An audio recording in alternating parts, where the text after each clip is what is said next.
Go. Pitoy.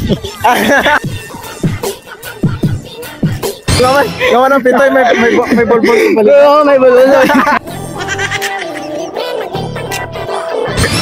Hindi.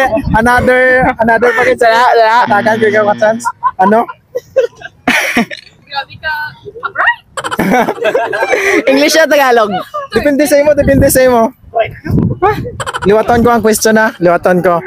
Ano ba sa part ng tao ang may bulbol sa paligid? Nagsimula sa letter P. Ara, may clue ka na. For 100 pesos. Go. Sige, go. Baro, wato.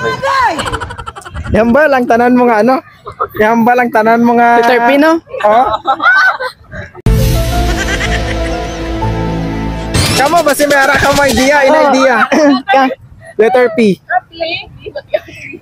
Kamu. Basi may ara mo idea. Inyo ang 100. Kasi, tungaon to dyan siya. Oh. Susing minta. Paano masabi?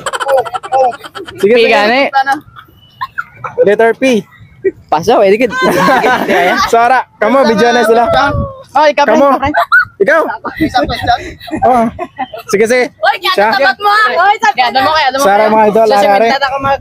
For 100, sige, sige. For 100 pesos, ano ba yung part ng tao na may bulbol sa paligid? Nagsimula sa letter P. Hindi mo kuya, yung bal, malay mo.